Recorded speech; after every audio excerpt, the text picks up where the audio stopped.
Bonjour mes chers collègues de Copa, je dois vous présenter Monsieur le ministre Chevènement, Jean-Pierre Chevènement, qui a fait une grande carrière dans les agences gouvernementales françaises. En 1973, Jean-Pierre Chevènement devient député de l'Assemblée nationale. Il sera successivement ministre de la Recherche et de la Technologie, ministre de l'Éducation nationale, et voilà pourquoi il est chez nous, j'espère, puisqu'il a reçu cet goût d'université non seulement à l'École nationale d'administration, puisque M. Chevènement est ancien élève de l'ENA, puis il travaillait comme le ministre de la Défense sous le président François Mitterrand, et le 29 janvier, Jean-Pierre Chevènement a démissionné avant de marquer son désaccord avec l'engagement français dans la guerre en Irak. Puis il revient au gouvernement français et il nommait le ministre de l'Intérieur en 1997, dans le gouvernement de M. Jospin, et cette poste il occupera jusqu'à l'été 2000. Puis, en élection de 2002, M. Chevènement était le candidat présidentiel et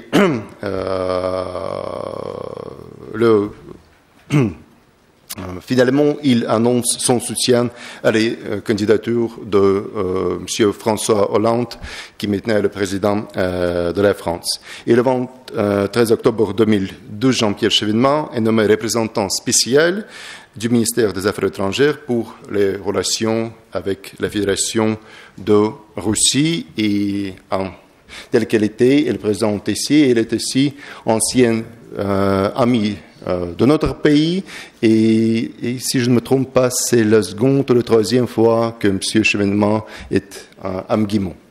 Bon. Deuxième. Bon. La troisième, c'est la prochaine. C'est juste le début des visites qui doivent être les visites successives.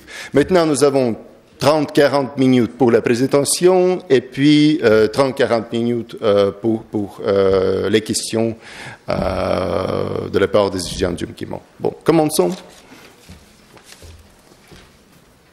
On peut parler. Ce sera mieux.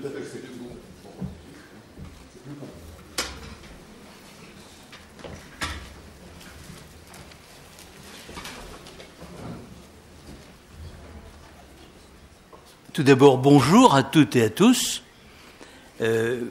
Monsieur le vice-recteur vient de vous le dire, je ne suis pas totalement en terre inconnue, puisque je me suis exprimé au Mguimont en 2006. C'était il y a 7 ans. C'est une périodicité raisonnable. Je veux remercier l'Institut d'État des Relations internationales de Moscou, le Mguimont, de m'accueillir une nouvelle fois dans son enceinte. Je remercie tout particulièrement son recteur, M. Anatoly Torkounov, ainsi que le vice-recteur, M. Artem Malguin, ainsi que Silver Millon, président de l'Association des anciens élèves français du Mguimont. Et toujours étudiant. D'ailleurs, en vous regardant, je me disais, les anciens élèves du Mguimont ne vieillissent pas. Depuis cette rencontre que j'ai faite avec les étudiants du Mguimont en 2006, beaucoup de choses se sont passées. Je dirais notamment la grande crise de ce qu'il faut bien appeler le capitalisme financier. D'autres diront le néolibéralisme. Est-elle derrière nous, définitivement ou pas? C'est une question dont nous pourrons bien entendu débattre. J'ai aussi été nommé, comme vous l'a rappelé monsieur le vice-recteur Malguin, représentant spécial pour la Russie de la France, donc je m'efforce de mettre de l'huile dans les rouages, comme on dit, c'est-à-dire de favoriser nos échanges dans tous les domaines, politiques, économiques, commerciaux, scientifiques, universitaires, culturels, il y a beaucoup à faire, car la France et la Russie sont des pays qui se connaissent bien, qui ont une longue histoire en commun. Et je dirais que pour la France et pour la Russie, la culture est quelque chose de particulier. Il y a une fascination réciproque de la France et de la Russie pour la culture de l'autre. Nous savons tous ce que la culture russe apporte à la culture européenne. En même temps, la France a été, et je le crois reste encore, dans l'esprit public russe, le pays des Lumières de la Révolution française, qui a été un événement évidemment tout à fait tournant dans l'histoire européenne. Cela vous a valu une invasion, mais aussi des influences à travers les officiers décembristes, et puis un dialogue ininterrompu entre la France et la Russie, dialogue cimenté par 2 guerres mondiales dans lesquelles nous nous sommes trouvés du même côté. Et je ne voudrais pas oublier, puisque nous sommes tout près du 70e anniversaire de la bataille de Stalingrad, de saluer le sacrifice des soldats soviétiques qui ont préservé la liberté de la France, mais plus généralement la liberté du monde, parce que cette bataille a été vraiment le point tournant de la Deuxième Guerre mondiale, ce que, dans le sens commun, on oublie souvent de rappeler. Mais c'est une réalité. Et j'ajoute que cette relation tout à fait particulière entre la France et la Russie a été renouvelée sous l'impulsion du général de Gaulle dans les années 1960, quand il a proclamé une politique de détente, d'entente, de coopération. Ensuite, tous les présidents successifs, François Mitterrand, dans les gouvernements duquel j'ai siégé, avait une attention particulière pour ce qui était encore l'URSS à l'époque de M. Gorbatchev. À ce moment, vous avez fait un choix historique extrêmement important et qui a donné ce grand et à la fois vieux et jeune pays qu'est la Russie. Un pays qui réémerge sur la scène de l'histoire et avec lequel nous voulons continuer à entretenir des relations approfondies. Alors, vous m'avez demandé de traiter un sujet, comment est-ce que la France et la Russie abordent les défis du monde contemporain. Je vais enlever ma montre pour ne pas parler plus de 30 minutes, car je pourrais vous parler très longuement sur ce sujet.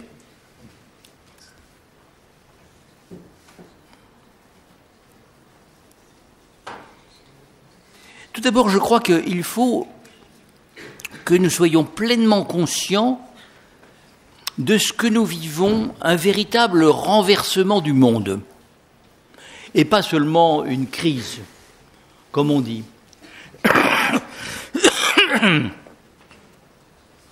C'est le premier point que je voudrais aborder. Le monde dans lequel nous sommes est instable pour plusieurs raisons.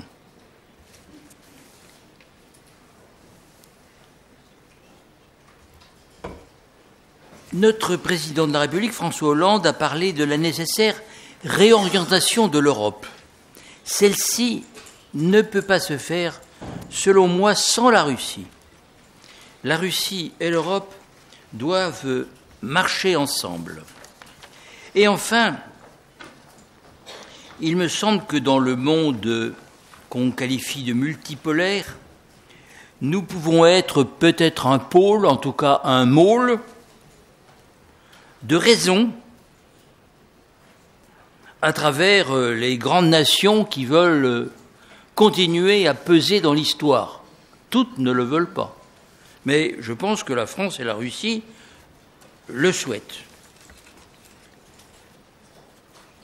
Et c'est ce qui nous permettra de répondre aux défis qui sont devant nous dans beaucoup de domaines que je ne veux pas énumérer tous, je le ferai dans le cours de mon exposé. Alors je commence par le commencement. Nous vivons un véritable basculement du monde. La crise qui a commencé en 2007-2008, qui s'est approfondie en 2009, a vu un phénomène très particulier, c'est l'émergence de grands pays, beaucoup très anciens, souvent milliardaires en hommes, comme la Chine ou l'Inde, d'autres moins peuplés, mais quand même très importants. Je pense à l'Indonésie, qui a près de 300 millions d'habitants, au Brésil, qui en a plus de 200 millions, et ces pays dont on disait que, à propos du Brésil, qu'ils avaient de l'avenir et ils en auraient toujours, montrent qu'en réalité, maintenant, l'avenir, ils le façonnent. En même temps, on doit bien constater qu'à la faveur de la crise du capitalisme financier, l'Europe et les États-Unis ont vu leur puissance relative diminuer. Bien entendu, les États-Unis et l'Europe dans son ensemble restent les principaux acteurs économiques dans l'état actuel des choses. Mais la crise du capitalisme financier a entraîné des bouleversements géopolitiques qui ne font sans doute que commencer. Cette crise, d'ailleurs, est-elle terminée ? Je pense qu'il serait prématuré de le dire, on pourrait le souhaiter, mais vous le savez, le bilan des banques est très opaque dans la plupart de nos pays. On ne connaît pas la valeur des actifs qu'elles détiennent. Il y a des paradis fiscaux contre lesquels les gouvernements au sein du G20 ont décidé de lutter, mais ces paradis fiscaux concentrent encore une partie très importante des flux de capitaux. Des marchés comme le marché des produits dérivés représentent des dizaines de milliers de milliards de dollars, c'est-à-dire des sommes qui correspondent à plusieurs fois le PNB mondial, et par conséquent, un tel univers voué à une certaine spéculation est forcément fragile. Le ralentissement de la croissance aux États-Unis est un fait. Ils ont le problème de cette falaise budgétaire qui n'est pas tout à fait réglée. Et l'Europe connaît une récession qui est liée aux difficultés de la zone euro et du choix de la monnaie unique entre plusieurs pays dont les économies ont des caractéristiques assez différentes, qui sont des économies hétérogènes, dont le niveau de compétitivité n'est pas le même. Ce fut le choix du traité de Maastricht, mais aujourd'hui, nous sommes confrontés à la crise de la zone euro et nous essayons de lui apporter un certain nombre de remèdes. J'y viendrai tout à l'heure. Le monde émergent émerge parce que, dans cet univers libéralisé, ces pays qu'on qualifie d'émergents, s'agissant de la Russie, je ne le qualifie pas de pays émergent, c'est un pays réémergent. C'est tout à fait différent. Mais ces pays ont pour caractéristique soit d'avoir un très bas coût de main-d'œuvre, c'était le cas de la Chine, ça le reste encore relativement, mais il y a d'autres pays qui ont des coûts de main-d'œuvre encore plus bas, et c'est un avantage comparatif. Ou bien ils ont des ressources naturelles abondantes, notamment dans le domaine des hydrocarbures ou des minerais. C'est vrai du Moyen-Orient, mais c'est vrai également de la Russie, qui a aussi d'autres atouts. Mais la Russie est le premier producteur mondial de gaz et je dirais qu'en matière de pétrole, il fait la course en tête avec l'Arabie saoudite.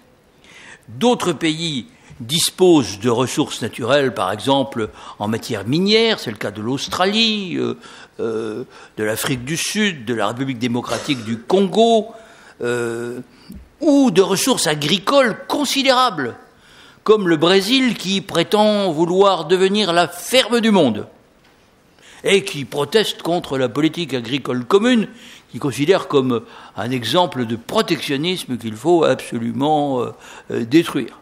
Ce n'est pas évidemment l'avis des paysans européens, qui sont très attachés à la politique agricole commune. Comme vous le savez, celle-ci, dans ses grandes lignes, a été préservée lors du dernier accord intervenu à Bruxelles sur le budget européen. Celui-ci est en légère diminution, mais enfin, pour l'essentiel, la politique agricole commune a été préservée, ainsi que la politique de cohésion, et il y a aussi une partie destinée à favoriser l'innovation, la recherche, d'autres choses encore. Parmi tous ces pays émergents, il y en a un qui émerge plus que d'autres. C'est la Chine. La Chine a 1,4 milliard d'habitants, et je me suis rendu plusieurs fois en Chine, je constate chaque fois des transformations absolument étonnantes, des mégalopoles considérables, quand vous voyez Shanghai, mais pas seulement Shanghai, très loin à l'intérieur, Chongqing, Chengdu, qui sont des villes du Sichuan ou bien dans le cours antérieur du Yangtze, c'est considérable. Une industrie manufacturière s'est développée grâce à des investissements étrangers qui ont été accueillis dans des zones économiques spéciales au départ, qui maintenant sont accueillis partout, et les Chinois ont, parce que c'est un peuple très capable, il faut le dire, travailleurs, les Chinois ont absorbé la technologie occidentale, s'en affranchissent de plus en plus, développent la recherche, l'éducation, et aujourd'hui forment chaque année plusieurs centaines de milliers d'ingénieurs et de chercheurs. Donc c'est un pays qui réalise ce que le Japon avait fait à la fin du XIXe siècle.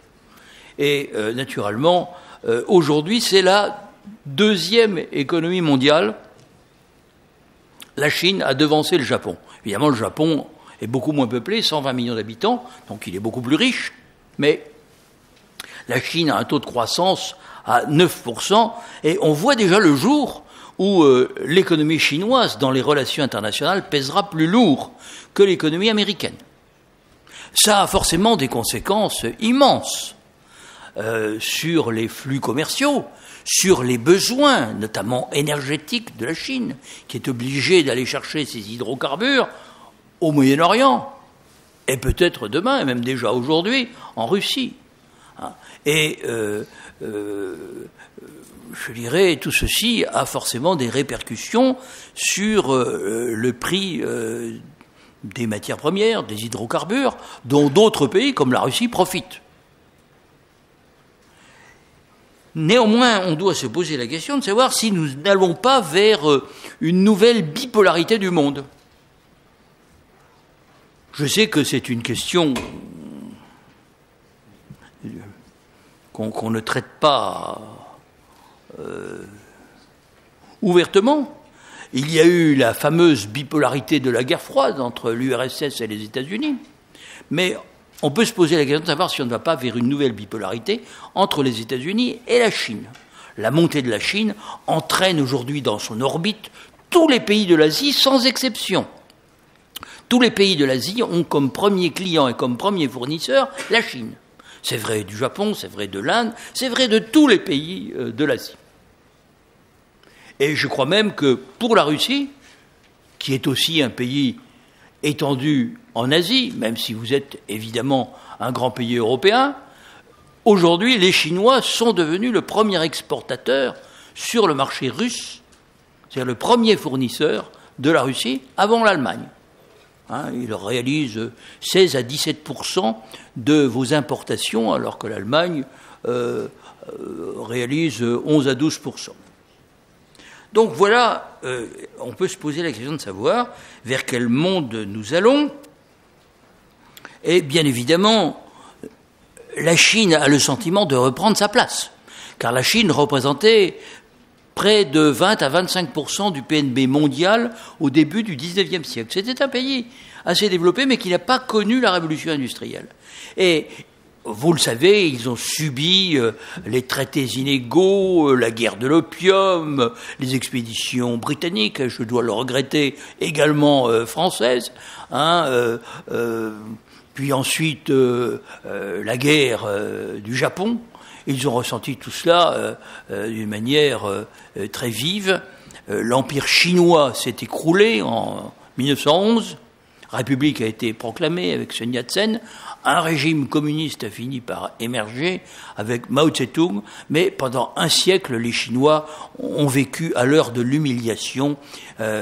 Ils considèrent que les traités inégaux étaient une forme de colonisation. Et effectivement, au début du siècle, on n'était pas très loin d'une quasi-colonisation de la Chine, avec des concessions étrangères dans les grandes villes, comme par exemple à Shanghai, où il y avait la concession internationale, mais aussi la concession française, qu'on reconnaît parce qu'il y a des platanes, que ces platanes ont survécu. Bon, il n'y a pas que de mauvais souvenirs.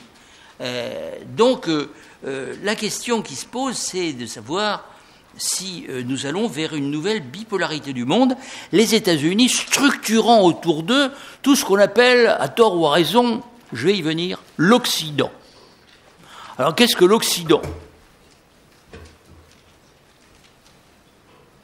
Est-ce que ça existe ? Ou bien, vous verrez que ma thèse est un peu différente, mais là, à un moment, un secrétaire d'État américain, James Baker, a parlé de créer une unité de Vladivostok à Vancouver ou de Vancouver à Vladivostok, je ne sais plus très bien.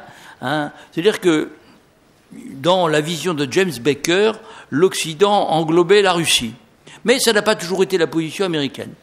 La position américaine considère que l'Occident, c'est l'Europe occidentale, l'Europe, l'Union européenne, l'Allemagne, les États-Unis, les pays qui adhèrent à l'OTAN, ou qui, de toute façon, sont des alliés pour les États-Unis, pour toutes sortes de raisons que je ne vais pas développer. Par exemple, l'Australie, les pays du Commonwealth, mais aussi le Japon.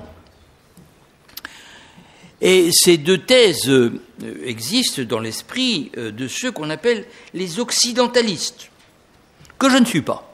Moi, je ne suis pas sur cette ligne-là. Mais M. Sarkozy, président de la République française, expliquait que la France était une nation dans la famille des nations occidentales. Et c'est la raison pour laquelle il avait conduit la France à réintégrer l'organisation militaire intégrée de l'OTAN, sauf le groupe des plans nucléaires où nous ne sommes pas. C'était une thèse. Je dirais que ma thèse est différente. Je pense que l'Occident est pluriel. On dit toujours il y a 3 plaques, la Russie, l'Europe, les États-Unis. C'est très compliqué, parce que même l'Europe, c'est pas simple. Vous savez, les nations européennes n'ont pas la même langue, n'ont pas la même histoire, n'ont pas les mêmes souvenirs. On dit que, voilà, c'est l'Europe, mais enfin, malgré tout, c'est compliqué. C'est assez compliqué. Alors, je voudrais en venir au fait de savoir si cet Occident va se structurer autour des États-Unis. On parle beaucoup du déclin américain. C'est vrai qu'il y a un déclin relatif. Par exemple, la part du PIB s'est réduite dans le PIB mondial. La part de la population aussi, même si les États-Unis ont encore une certaine vitalité démographique. Ils ont un budget de la défense qui à lui seul représente la moitié de tous les budgets de la défense de tous les autres pays du monde. Et je pense qu'il faut éviter de parler trop vite du déclin américain, parce que les Américains ont une avance technologique, notamment du fait de ce budget militaire extrêmement important, de l'ordre de 6 à 700 milliards, plutôt 700 milliards de dollars, qui est évidemment la source d'une innovation tout à fait extraordinaire dans le domaine de la communication, des industries de la communication, de Internet, de l'espace, et ils ont beaucoup contribué à la globalisation du monde. à travers ces nouvelles technologies. Par ailleurs, les États-Unis ont ce qu'ils appellent le soft power, c'est-à-dire un réseau culturel appuyé notamment sur la langue anglaise, mais pas seulement, sur un certain nombre de valeurs, enfin entre guillemets, qu'ils diffusent et au respect desquelles ils veillent à leur manière. Mais disons que le pouvoir qu'on pourrait appeler culturel à travers Internet, à travers les télévisions, à travers l'anglais, à travers le réseau des universités, de la recherche, est évidemment un pouvoir qu'il ne faut pas sous-estimer. Ce monde global est un monde de plus en plus instable. D'abord parce que ce changement de paradigme que j'ai essayé de condenser dans une expression qui a pu vous surprendre, le renversement du monde, est toujours quelque chose d'instable. Rappelez-vous, avant la Première Guerre mondiale, la montée de l'Allemagne, qui a débouché sur la Première Guerre mondiale. Et aujourd'hui, je ne dis pas que c'est la même chose qui va se produire, nous devons tout faire pour l'éviter. Nous avons la montée de la Chine et des émergents. Mais nous devons responsabiliser tous ces pays. Et il est extrêmement important que s'ils retrouvent la place qui a été la leur à un certain moment, cela se fasse dans des conditions autant que possible civilisées, et cela implique aussi qu'ils prennent leurs responsabilités à l'échelle du monde, parce que le monde dans lequel nous sommes est un monde dangereux. La globalisation libérale dépasse l'économie. Mais vous le voyez, l'économie, la libération des capitaux peut déboucher sur une crise spéculative comme celle que nous connaissons depuis quelques années et un ralentissement de l'économie. J'ai évoqué le rôle d'Internet et de la civilisation de l'image. Il est évident que nous sommes aujourd'hui les voisins obligés du monde entier et que il y a un certain modèle occidental au niveau des mœurs qui se développe à l'échelle mondiale et qui n'est pas sans provoquer des réactions en retour. Notamment dans les pays musulmans, il y a des réactions de défense qui peuvent aller de l'islamisation des mœurs à la revendication de l'islamisme politique, comme en Tunisie ou en Égypte, et je dirais par dérives successives. Alors, il y a plusieurs variétés de salafisme. Certaines sont, comme on dit, quiétistes, c'est-à-dire non violentes. D'autres sont violentes. Et tout cela fournit le terreau de groupes djihadistes auxquels nous avons affaire, vous dans le Caucase, mais nous aussi, par exemple, en Afrique, au Mali, où, à l'appel du gouvernement malien, nous avons été amenés à intervenir il y a quelques semaines. Donc, je dirais que le monde dans lequel nous sommes est un monde instable. La globalisation portée par les technologies nouvelles de l'information induit le développement d'un hyper-individualisme libéral qui n'est pas accepté dans toutes les sociétés et dans toutes les civilisations.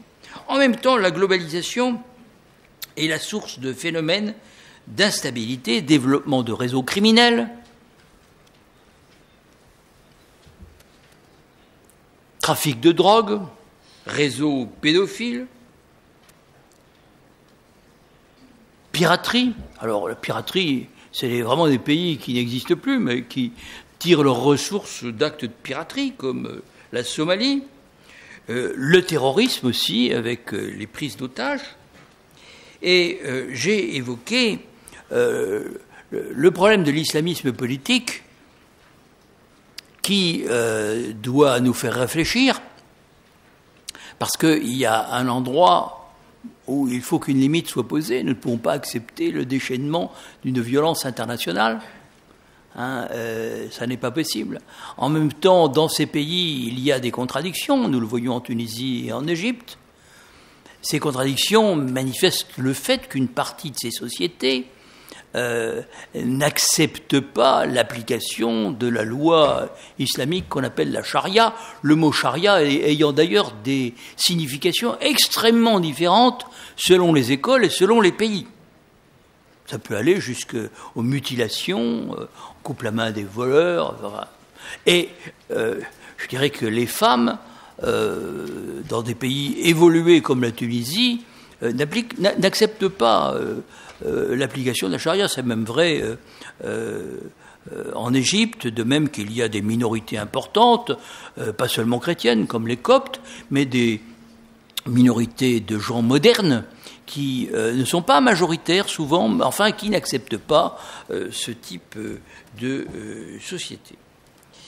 Et en même temps, nous sommes bien obligés de constater que beaucoup d'États sont fragiles. Il y avait 50 États en 1945, quand a été créée l'Organisation des Nations Unies. Il y en a 200 aujourd'hui, 199. Mais parmi ces États sont des États, certains sont des États de pacotille. Je prends la Somalie. Le Mali, il a fallu intervenir pour éviter que le Mali devienne un Afghanistan dont de nouveaux talibans se seraient rendus maîtres. Parce que le Mali est en train de s'effilocher. Ce sont des États qui ont été créés à l'indépendance en 1960. Ils ont un peu plus d'un demi-siècle de vie, mais on ne construit pas facilement une nation. Vous en savez quelque chose. La Russie a mis des siècles à se construire, et la France aussi. Donc il y a des pays extrêmement fragiles. Je pourrais parler de bien d'autres. L'Afghanistan est l'exemple d'une expérience de nation building, comme disent les anglo-saxons, qui n'a pas encore vraiment réussi. Et ce monde instable, nous devons faire avec. Donc, nous sommes en face de cela. Comment pouvons-nous répondre à ce défi de la fragilité ou de la fragilisation des États? C'est une question qui nous est évidemment posée, et nous devons y faire face ensemble. François Hollande a parlé de la réorientation de l'Europe. La crise de l'euro ne se résoudra que si nous sommes capables de renouer avec la croissance. Mais quand on a dit ça, on n'a encore rien dit, car c'est la nature même de la croissance qu'il faut changer. C'est un autre type de croissance qu'il faut inventer pour le développement durable des villes, des transports urbains, de la voiture non polluante, hybride ou électrique. Cela veut dire développement durable dans l'agriculture. Vous connaissez le problème des pesticides. Dans le domaine de la santé, il y a beaucoup à faire pour que... Alors, l'espérance de vie s'allonge, mais il y a quand même beaucoup de réflexions à avoir pour une alimentation de qualité, dont la qualité soit garantie. Nous devons aussi imaginer la transition énergétique pour aller vers des énergies moins polluantes, qui rejettent moins de CO2 ou de gaz à effet de serre. Et nous devons lutter contre le réchauffement du climat qui touche tous les pays, même la Russie, qui pourrait s'en réjouir. Mais j'observe que le permafrost a tendance à fondre et que tout cela rend les chemins difficilement praticables, dégage du CO2, et que vos hivers d'antan s'éloignent. Quand on arrive à Moscou, on a l'impression d'être à Paris maintenant. Tellement il fait doux. Je suis venu avec une chapka, elle est totalement inutile. J'ai l'impression d'être un zombie, là. Je suis le seul à porter une chapka à Moscou. Et je l'avais rapportée d'un lointain voyage. Elle est devenue inutile. Je continue. Il faut réorienter l'Europe. Et s'agissant de la zone euro, il faut développer les mécanismes de solidarité. Le mécanisme européen de stabilité est, à mon sens, insuffisamment doté. Nous travaillons sur un système de supervision bancaire qui détacherait les banques des États et qui permettrait de faire en sorte que les dettes des banques ne soient pas prises en charge par les États. Il faut quand même bien considérer que le problème de la compétitivité est posé. Le gouvernement a demandé un rapport à un de mes anciens collaborateurs, M. Gallois, qui était ensuite président de la SNCF, la compagnie du chemin de fer, l'équivalent de RZD en France, et puis président de EADS, qui est le groupe aéronautique principalement franco-allemand, qui fabrique notamment les Airbus, mais aussi des hélicoptères et beaucoup d'autres choses. Le rapport de M. Gallois est un rapport sévère, mais il oriente la politique actuelle du gouvernement français. Nous nous sommes fixés comme but de retrouver notre compétitivité. Est-ce possible avec l'euro ? Le président Hollande a pointé, il n'y a pas très longtemps, la surévaluation de l'euro. Mais tout le monde n'est pas d'accord sur cette analyse, et par conséquent, le débat continue. L'Europe occidentale et la Russie, à mon sens, doivent marcher ensemble pour réorienter l'Europe. Je pense que pour réorienter l'Europe, il faut voir loin et inclure la Russie comme un partenaire tout à fait essentiel. Pour des raisons que je ne vais pas développer, notre culture est la même, qu'il s'agisse de la littérature, de la musique, de la danse, de la peinture. Nous savons la contribution éminente qui est celle de la Russie à la culture européenne. Nous nous sommes fixés en 2003 l'objectif de créer un espace de libre circulation en Europe, dans la grande Europe. Charles de Gaulle disait de l'Atlantique à l'Oural, mais forcément aujourd'hui on va jusqu'à Vladivostok. C'est le bon sens. Disons que cet espace de libre circulation des biens, des services, des capitaux, des personnes, il reste encore devant nous, mais il faut y tendre. Et moi, personnellement, je pense que c'est raisonnable d'aller dans cette direction, car il y a des complémentarités très grandes entre ces deux parties de l'Europe, non seulement sur le plan énergétique. Vous êtes des fournisseurs, nous sommes des clients, mais le fournisseur et le client ont besoin l'un de l'autre. C'est une complémentarité naturelle. Dans le domaine économique, le président Poutine veut faire de la Russie un pays du XXIe siècle. Il a évidemment raison. Cela veut dire qu'il faut diversifier, moderniser l'économie russe.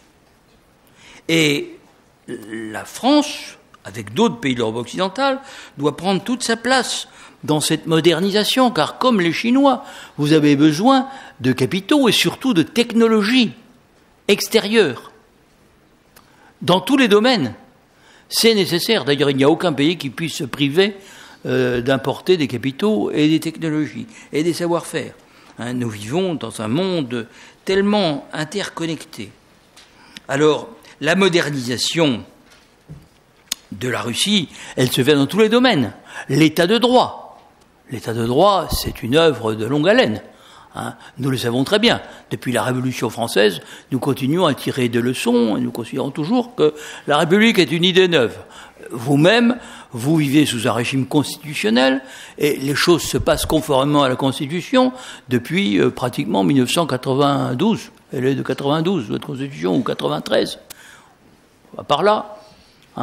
Disons que nous observons, nous sommes évidemment sensibles à tout ce qui concerne l'état de droit, le respect des droits de l'homme, dont il faut quand même rappeler qu'ils vont avec les droits du citoyen, que la déclaration des droits de l'homme est aussi la déclaration des droits du citoyen, que le citoyen, les droits du citoyen permettent de garantir les droits individuels, que c'est un tout. La modernisation de la Russie est évidemment aussi une affaire économique. Vous avez des couches moyennes qui se développent, des besoins nouveaux, des besoins d'infrastructures, des besoins de services urbains, des besoins extrêmement divers dans le domaine des industries agroalimentaires, de la pharmacie, de l'automobile, du chemin de fer, des tramways, des transports urbains. Il n'est pas jusqu'au domaine de la défense où des coopérations sont possibles et souhaitables entre nos deux pays, parce que vous pouvez acquérir des technologies et nous-mêmes, nous pouvons allonger nos séries, ce qui est le problème de notre industrie de défense, qui est restée une industrie indépendante, qui ne dépend pas des technologies américaines. Alors, je vais en venir maintenant au point de vue géostratégique.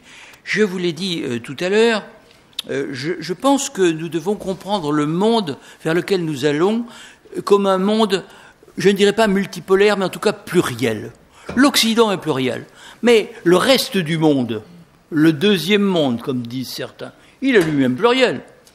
Les Chinois ne sont pas les Indiens. Si vous ne le croyez pas, allez voir sur place. Vous vous rendrez compte que ce n'est pas tout à fait la même chose. Je ne parlerai pas du Japon et des Chinois. L'Indonésie n'est pas la Chine, même s'il y a quelques Chinois qui sont installés en Indonésie, qui en font les frais périodiquement. L'Iran n'est pas la Turquie. Vous le savez mieux que personne, puisque ce sont pour vous des pays riverains. Dans le monde arabe, la révolution arabe est un fait nouveau que nous devrions analyser ensemble, parce que nous sommes deux puissances musulmanes, la Russie et la France. La France connaît très bien le monde musulman, depuis Napoléon Bonaparte, et je dirais, nous avons une expérience du monde musulman, et vous-même, vous avez des concitoyens musulmans comme nous, et nous devons confronter nos analyses, nos grilles de lecture, pour comprendre réellement ce qui se passe. Il est certain que la Russie a pu avoir le sentiment, tout au long de la décennie 1990, et même peut-être un peu plus loin, que les États-Unis poursuivaient l'ancienne politique visant à la refouler autant que possible dans ses frontières du XVIe siècle. Élargissement de l'OTAN, révolution de couleur, etc., etc. Mais en même temps, je dirais que la politique américaine est ambivalente. L'élection de Barack Obama a amené une nouvelle politique, dite recette. Enfin, on voit qu'il y a des hauts et des bas. C'est le propre de la vie internationale. Elle est sinusoïdale. Et président Poutine avait approuvé, je dirais, les réactions très fermes de George Bush après les attentats du 11 septembre. Mais en 2003, nous étions retrouvés, la France, la Russie et l'Allemagne, à condamner la guerre préventive que les États-Unis faisaient en Irak. Et effectivement, je pense que dans ce monde multiple, je ne dis pas multipolaire parce que ça supposerait qu'il y ait quelques pôles, c'est plus compliqué que ça.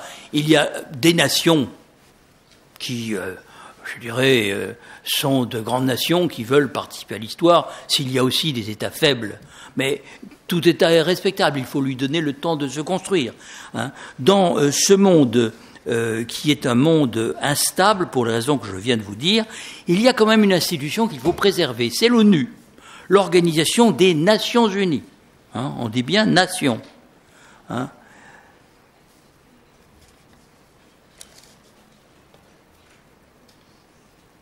L'Organisation des Nations Unies repose sur un certain nombre de principes, le respect de la souveraineté nationale, par exemple, le respect d'un certain nombre de valeurs. Je sais qu'il y a pu y avoir certaines divergences entre nous, par exemple sur la responsabilité de protéger. C'est une notion nouvelle que l'ONU avait introduite dans sa charte en 2005. L'application qu'il en avait faite en Libye vous a paru excessive, trop extensive. Ça peut en effet se discuter. Mais pouvait-on s'arrêter en chemin? Ça se discute. On pourrait en discuter. Moi-même, quand je suis parlementaire, quand on m'a demandé d'approuver cette politique, je me suis abstenu. Parce que j'ai considéré qu'il y avait, comme on dit en français, à boire et à manger. Et naturellement, tout cela a des conséquences et nous observons une crise de la gouvernance mondiale à propos de l'affaire syrienne. Mais enfin, je voudrais vous dire une chose.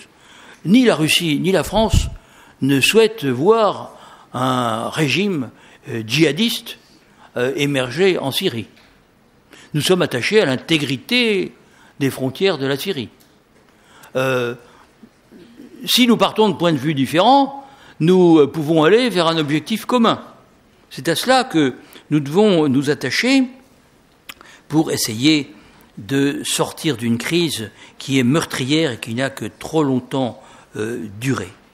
La France, nous ne sommes pas revenus sur la réintégration des organes militaires de l'OTAN, mais le président de la République a demandé un rapport à Hubert Védrine qui est très clair. La France, même dans l'OTAN, reste un pays indépendant, doit faire entendre une voix claire et forte.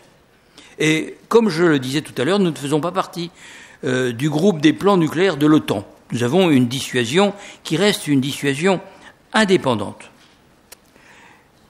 Le monde dans lequel nous sommes est un monde pluriel, mais nous devons faire prévaloir un certain nombre de principes, et il me semble que l'Europe peut peser dans ce monde si nous savons travailler de concert, si nous savons travailler ensemble, les pays de l'Europe occidentale et la Russie. Naturellement, il y a l'union à 27. C'est très compliqué parce que quand il faut se mettre d'accord à 27, ce n'est pas simple. D'autant que ces 27 sont assez différents. Donc on voit bien que c'est compliqué. Mais il y a quand même dans cette union à 27 des pays qui pèsent plus lourd que d'autres. Je ne dis pas qu'il y a des pays qui ont plus de dignité que d'autres. Tous les pays sont également dignes d'être respectés. Mais bon, il y a l'Allemagne qui est devenue pays central en Europe après la réunification allemande et puis l'élargissement de l'Europe. Il y a la France qui est, je dirais, le grand pays fondateur quand même, et qui reste un pays clé en Europe, entre l'Espagne, l'Allemagne, la Grande-Bretagne, l'Italie, qui sont les principaux pays. Alors il y a la Pologne, qui est un pays important, dont il faut prendre conscience du rôle qu'elle peut jouer, mais si nous arrivons à dessiner un certain nombre d'orientations communes, je suis convaincu que nous les ferons prévaloir. Comme je le disais tout à l'heure, il y a une grande diversité dans les pays émergents. Si nous prenons par exemple l'Afrique, il y a très peu de grands États stables. Il y a le Maroc, l'Algérie, l'Égypte avec un point d'interrogation compte tenu des événements qui s'y déroulent, l'Afrique du Sud, peut-être le Ghana. Tous les autres États sont quand même assez fragiles. Il faut en être conscient et nous devons aider l'Afrique à se développer et à créer des États viables. Cela prend du temps et nous devons essayer d'agir de concert. Je me réjouis de voir que sur l'affaire du Mali, la Russie était aux côtés de la France. Croyez bien que la France ne s'est pas ingérée dans les affaires du Mali, ce n'est pas une ingérence. Nous avons répondu à un appel au secours et nous avons comme principal souci de quitter le Mali aussi vite que cela sera possible. Nous n'avons pas d'intérêt économique déterminant au Mali, c'est l'évidence. Alors, je termine sur le rôle du Conseil de sécurité des Nations Unies. Il a un rôle majeur à jouer en matière de sécurité internationale, c'est lui qui fixe le droit, et nous avons à agir ensemble pour lutter contre la prolifération nucléaire. Parce que si nous allons vers des guerres nucléaires, je dirais que les 2 guerres mondiales seront de l'enfantillage à côté d'une 3e guerre mondiale qui serait une guerre nucléaire. Ce seraient des centaines de millions de morts et nous ne pouvons pas accepter cela et nous devons faire en sorte que, tout en ayant un rapport raisonnable avec l'Iran, nous ne permettions pas à l'Iran de devenir un pays doté d'armes nucléaires. Je pense que c'est important pour la sécurité du monde et il faut essayer de réduire la taille des arsenaux existants. Il y a eu une conférence d'examen qui s'est tenue en 2010. J'avais fait un rapport pour le Sénat français sur ce sujet. C'est une action qu'il faut continuer, notamment en allant vers un traité interdisant la fabrication de matières fissiles. Il faut aussi que les États-Unis ratifient le traité interdisant les essais. Alors il y a aujourd'hui un moratoire, mais je suis bien obligé de constater que les arsenaux se développent notamment en Asie. Et il y a 3 pays, la Chine, l'Inde, le Pakistan, qui développent leurs arsenaux. Ce qui se passe en Corée ne peut pas être indifférent. Premier point. Deuxième point, le terrorisme. Le terrorisme, évidemment, c'est pas une menace vitale. On peut s'accommoder du terrorisme comme d'un caillou dans sa chaussure. Mais enfin, quand même, quand il y a des attentats qui font des dizaines, voire des centaines de victimes, comme c'est arrivé en Russie, c'est absolument insupportable, voire des milliers de victimes, comme aux États-Unis, c'est insupportable. Et nous devons agir de manière coopérative pour réduire le terrorisme en pensant toujours que, naturellement, nous devons comprendre ce qui se passe dans ces pays qui sont très souvent le terreau de ces formes de guerre asymétriques, comme on dit.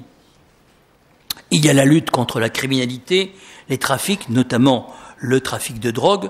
Je suis convaincu que la France et la Russie doivent être une force d'impulsion pour relever tous ces défis. Il y en a d'autres. L'environnement. J'ai évoqué le réchauffement du climat. On ne peut pas s'en désintéresser. Certes, un certain nombre de pays font passer le souci de leur développement avant toute autre considération. Mais quand le Bangladesh sera sous l'eau, qu'est-ce qu'on fera des Bangladeshis ? C'est quand même un problème. Hein ?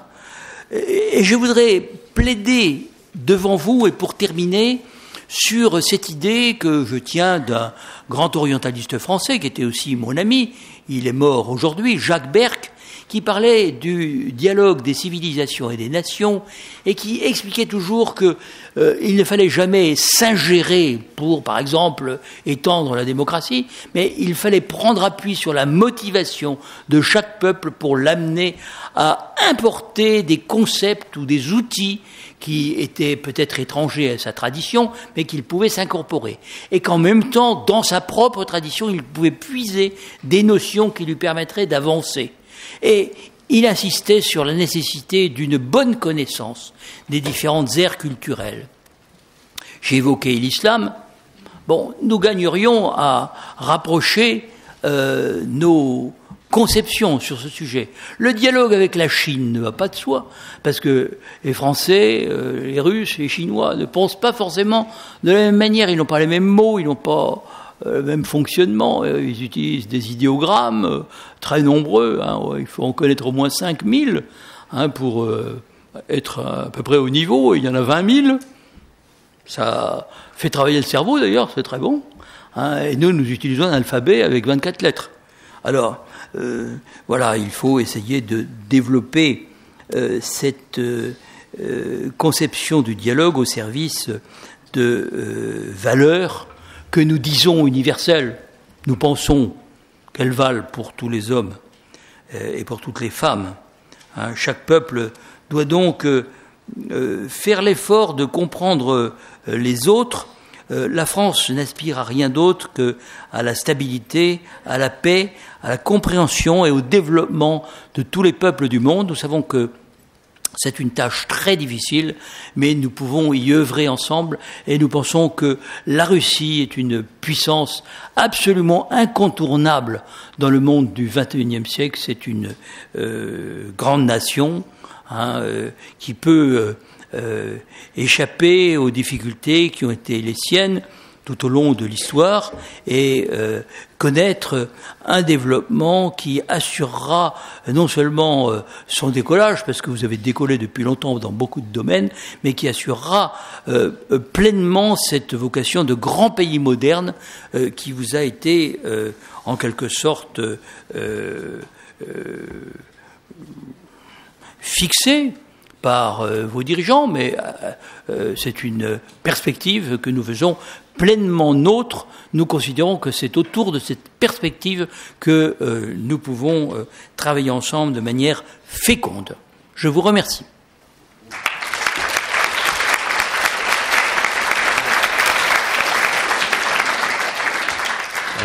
Merci, Monsieur le Ministre. Il me semble que cette présentation a provoqué beaucoup de questions. C'est clair que la Russie et la France sont toujours les grandes puissances, puisque tel nombre de sujets ont été touchés. Et maintenant, je vous invite à poser les questions. Sylvain, on me semble, pour aider. Non, je vais y arriver. Oui, vous avez réussi.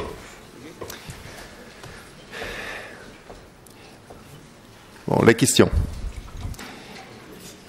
Je dois expliquer qu'une fraction des étudiants doit quitter maintenant la salle puisqu'on commence les études maintenant, mais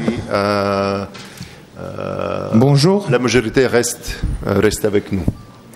Ma question est assez courte. Qu'est-ce que vous pensez à la situation politique en Russie maintenant? Merci.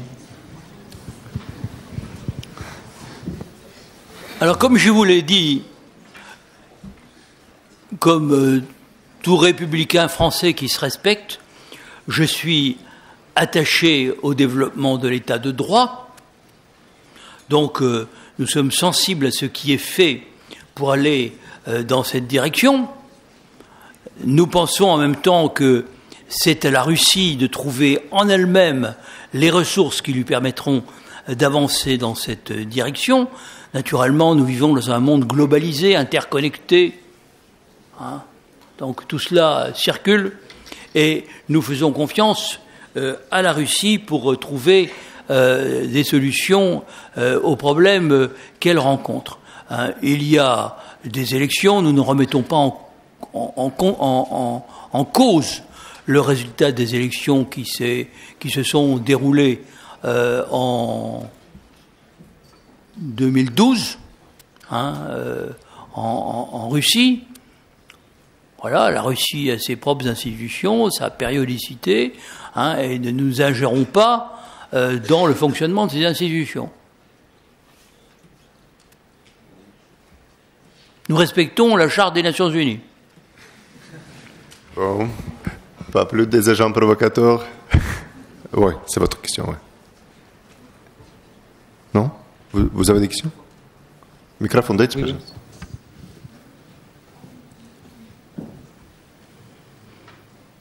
Bonjour Monsieur Chevènement, j'ai 2 questions à vous poser. La première, donc quel rôle envisagez-vous pour la Russie dans la région du Sahel? Et tel rôle existe-t-il?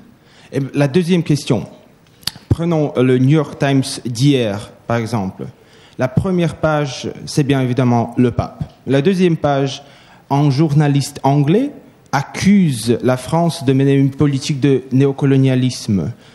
Ce néocolonialisme français aussi existe-t-il jusqu'ici, jusqu'aujourd'hui? Merci. Bien, mais c'est 2 vastes questions. La Russie est une puissance mondiale. Elle peut intervenir partout, ne serait-ce que parce que elle a une activité économique. Elle peut vendre des armes, c'est une puissance influente à l'échelle mondiale, elle est membre du Conseil de sécurité, donc c'est une grande puissance et nous la respectons comme telle. Dans le Sahel, ses intérêts recouvrent les nôtres. Nous n'avons pas voulu que puisse se constituer l'équivalent de l'Afghanistan avant 2001, c'est-à-dire un État aux mains des talibans. Il faut bien voir que le groupe qu'on appelle Al-Qaïda au Maghreb islamique, qui sont les résidus de la guerre civile algérienne des années 1990, était présent dans le nord du Mali depuis déjà une dizaine d'années, mais, je dirais, ont pris le contrôle des principales villes du nord du Mali et des 2 tiers du territoire du Mali il y a 1 an. Donc il était prévu que des troupes africaines viennent reprendre le contrôle de ces villes pour le compte du gouvernement malien. Mais à un moment, le processus de désagrégation s'est précipité. Les 3 groupes islamistes, on peut dire terroristes, en l'occurrence, que sont AQMI, le Moudjahou, qui sont aussi les trafiquants de drogue, et un groupe particulier, Touareg, qui s'appelle Ansar el-Din, défenseur de la religion, dirigé par une figure qui avait été déjà à la tête de la précédente rébellion Touareg.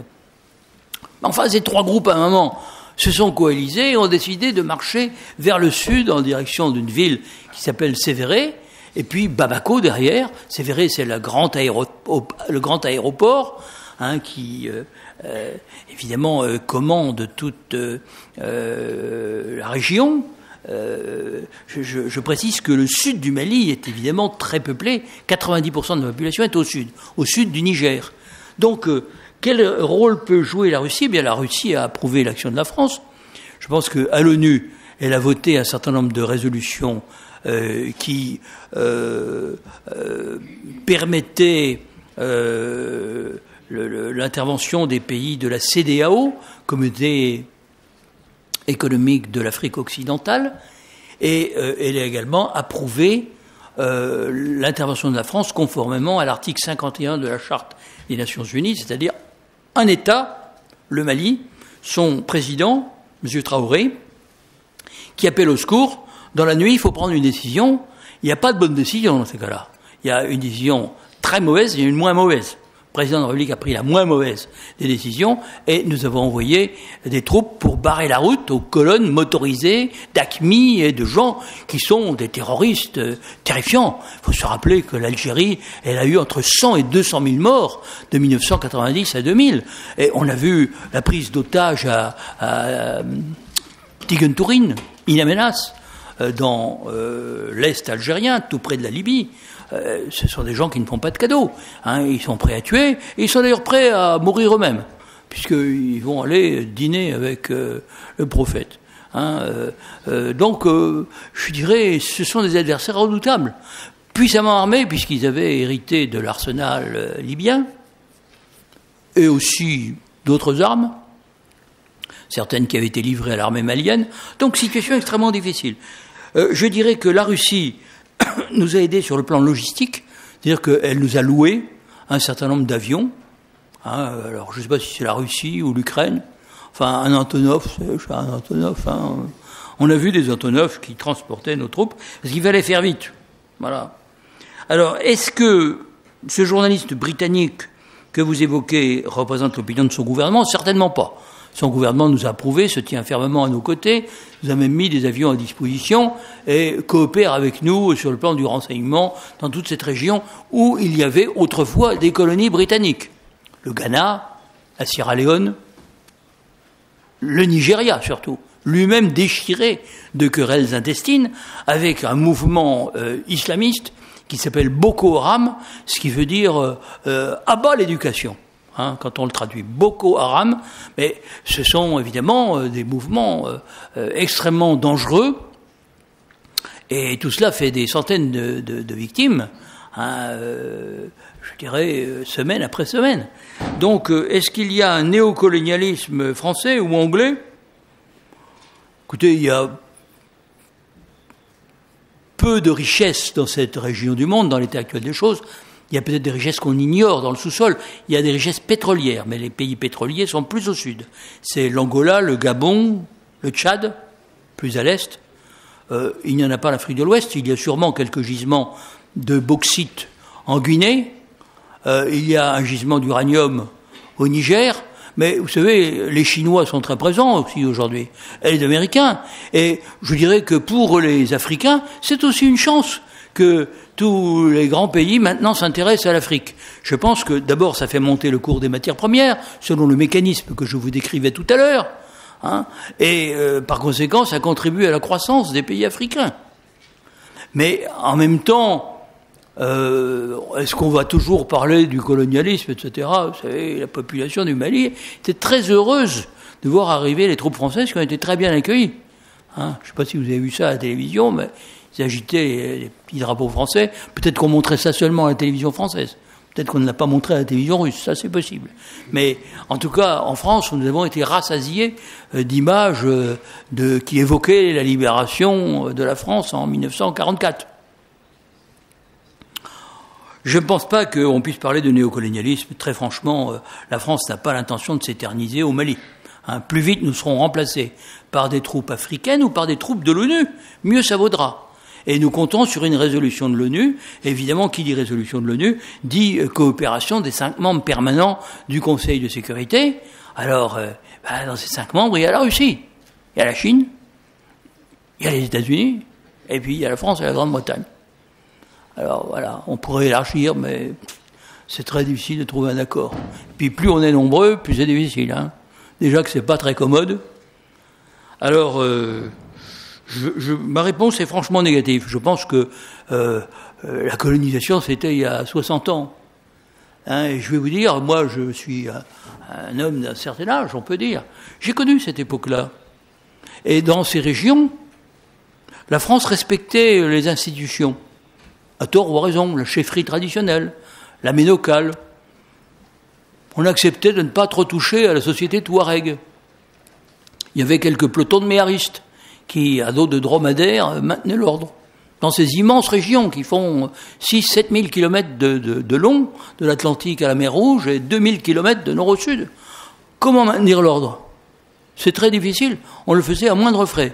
Ensuite, il y a eu l'époque des indépendances. Et certains États ont voulu réduire les chefferies traditionnelles, les structures, et c'est ce qui s'est passé particulièrement au Mali. Donc il y a eu 4 rébellions Touareg. Je pense qu'il faut traiter les gens en fonction de ce qu'ils sont. Je parlais de dialogue des civilisations. C'est vrai que les Noirs au Mali ne sont pas les Blancs.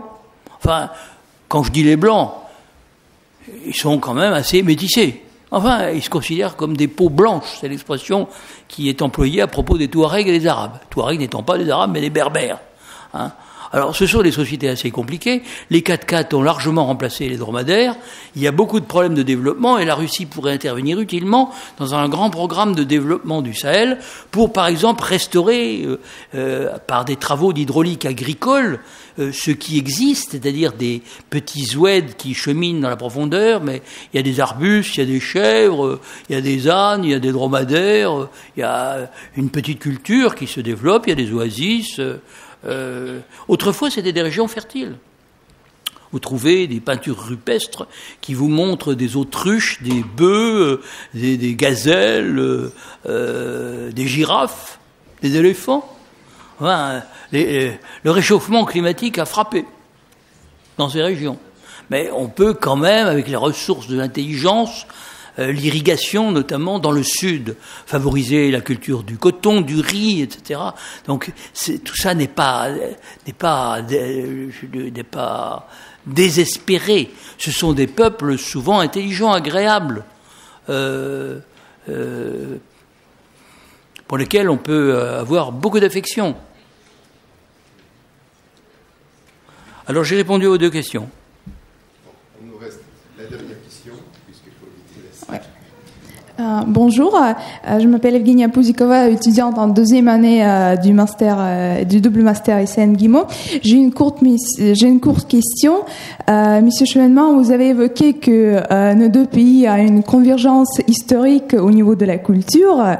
C'est clair, mais malheureusement, c'est pas toujours le cas pour d'autres domaines, comme politique ou économique. Donc, à l'occasion de la visite du président de la République française confirmée pour le 18 février, à votre avis, quels seront les grands sujets qu'il faudrait évoquer au cours de cette visite pour bien avancer notre coopération franco-russe? Et est-ce qu'à votre avis, une visite de ce haut niveau, est-ce que ça pourrait vraiment avancer les choses? Merci.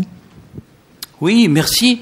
Je crois que c'est tout à fait décisif qu'une bonne relation existe entre nos dirigeants.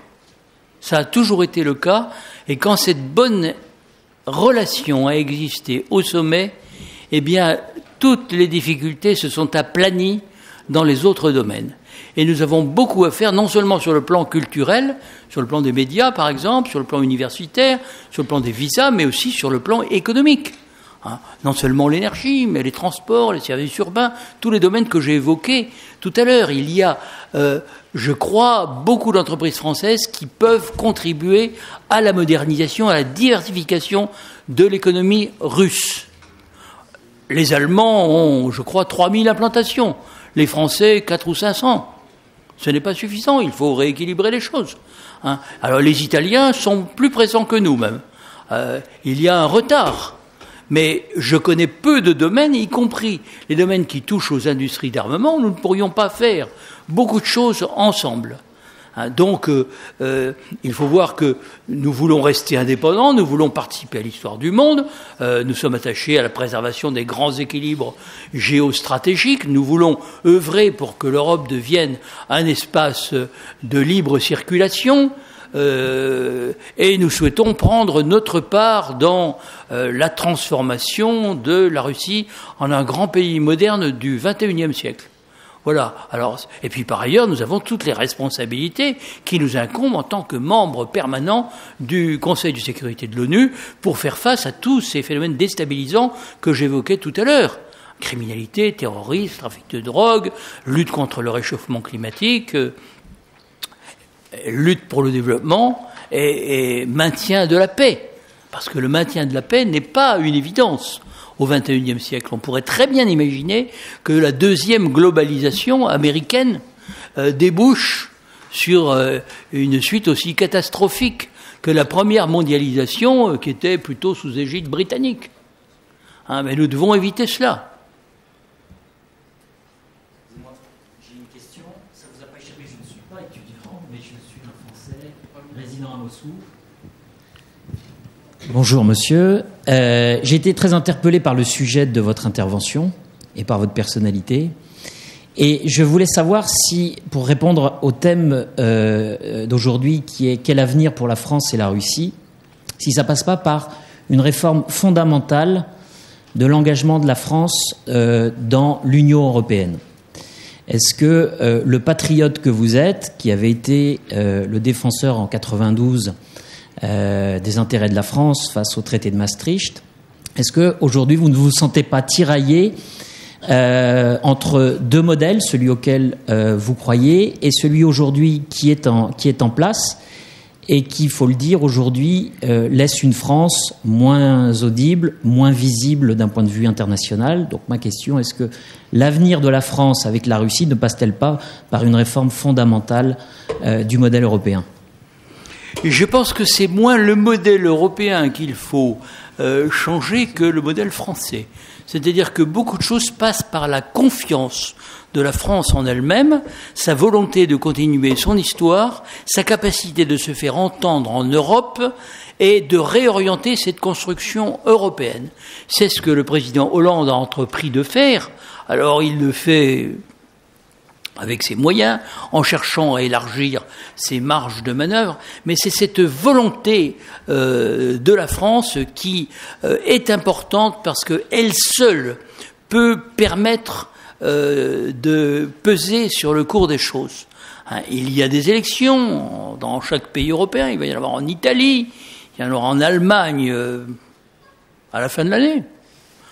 Donc, si la France fait entendre sa voix, et c'est ce qu'elle fait maintenant, par exemple, sur le thème de la croissance et de la réorientation de l'Europe, je pense que ça peut avoir des effets bénéfiques. Maintenant, est-ce que ça ne passe pas par, je dirais, des phases de relative tension ? Si vous m'interrogez, je le pense. Parce que c'est très gentil de dire que tout va bien, et que demain sera encore meilleur qu'aujourd'hui. C'est ce que nous nous sommes dit au 50e anniversaire du traité de l'Élysée, à Berlin, où j'étais. Donc, on s'est dit beaucoup de choses, très sympathiques, mais quand on lit le programme, enfin, quand on lit plus exactement le traité de l'Élysée, on voit que c'est un programme qui reste à accomplir. Donc, comme je l'ai dit tout à l'heure, il faut travailler dans la longue durée aussi. Et c'est vrai que la France est un grand pays européen. Nous sommes au cœur de l'Europe. Nous avons jeté les bases de cette construction, mais elle est à redresser. Je dirais que nous devons sortir du néolibéralisme. Il est évident que le néolibéralisme, il a fait son temps. Mais on va en sortir aussi à travers le G20 et avec la Russie. Avec la Russie, parce que je pense que la Russie est un élément d'équilibre très important dans l'Europe. On ne peut pas construire l'Europe sans la Russie. Il manquerait quelque chose à l'Europe. Donc ce sont ces idées qu'il faut faire avancer. C'est difficile, parce que nous héritons en effet d'un certain, ce que j'ai appelé un sens commun. J'appelle sens commun, si vous voulez, ce que Marx appelait l'idéologie dominante, ou plus exactement, je dirais, l'espèce de prêt-à-penser qui est en quelque sorte modelé par des gens qui sont admis à s'exprimer, qui sont une toute petite minorité, qui ne représentent pas la majorité des gens, mais qui finissent par faire la loi dans tel ou tel domaine, parce que ce sont les seuls qui s'expriment. Et ils finissent par imprimer, comme on dit aujourd'hui, une certaine perception qui est très loin de la réalité. Par exemple, j'aimerais qu'on parle des capacités de développement économique de la Russie. Il y a des choses absolument fantastiques. Au niveau des transports, par exemple, les corridors de fret transcontinentaux. Il y a le problème des villes russes, de l'efficacité énergétique, des problèmes passionnants. Je regrette qu'on n'écrive pas suffisamment sur ces sujets dans les journaux français. Oui. Merci, c'était la dernière question. Et maintenant, l'étudiant doit revenir aux études. Et peut-être 2 mots à Sylvain Million, tout simplement, à annoncer les autres événements intéressants, mais vraiment 2 ou 3 mots. Oui. Et puis, je dois dire encore une fois merci à monsieur le ministre. Oui, merci très chaleureusement au ministre. Je pense que son exposé a beaucoup intéressé les étudiants russes et français ici présents, qui sont le futur de la grande Europe que vous avez évoqué. Avant que vous ne partiez, je voudrais vous signaler à tous que lundi prochain, l'Amicale française vous invite à une autre conférence à 16h en salle 41 à 47. Elle portera sur la coopération industrielle franco-russe. Et nous recevrons 2 invités, Baptiste Petitjean, directeur de la Fondation Respublica, que monsieur le ministre connaît bien puisqu'il en est le fondateur et président. Donc c'est un centre d'analyse et de réflexion qui a pour objectif de proposer des politiques publiques pour répondre aux grands enjeux du monde actuel. L'autre invité sera Kevin Limonier, qui est un professeur de géopolitique à l'Institut français de géopolitique. Et donc ça portera sur la coopération industrielle franco-russe. Comme vous le savez, la France et la Russie sont 2 grandes nations industrielles qui traversent chacune à leur manière une phase historique de mutation de leur industrie. Et entre mondialisation et patriotisme économique, les choix des décideurs français et russes s'attachent généralement à accorder une importance très forte à leur... Oui, vite. À leur tentative de relance, voilà. Donc, ce qui témoigne de certaines ressemblances quant à l'impact de la question industrielle sur le devenir économique des 2 pays, mais aussi sur les conceptions identitaires des 2 nations. Donc, voilà. À l'heure actuelle, quelles leçons et pistes peut-on tirer d'une comparaison entre les 2 modèles de développement industriel? Et quelle complémentarité et quelles pistes peut-on dégager pour l'avenir des relations économiques franco-russes? La réponse lundi à 16h. Tout simplement. En salle. Oui, c'est ce que je dis, c'est ce que je disais. La réponse lundi à 16h en salle 41 à 47. Merci à tous. Merci. À ce temps-là, il aura plus de temps à présenter le club francophone ici. Et maintenant, je dois présenter au nom du directeur l'histoire de la diplomatie russe du XVIIIe, XIXe siècle, en 3 volumes, 2 volumes de l'histoire de la diplomatie du ministère, et un volume, c'est les biographies des anciens ministres. Merci. Et merci, monsieur le ministre.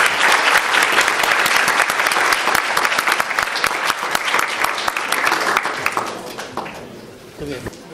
Merci à tous.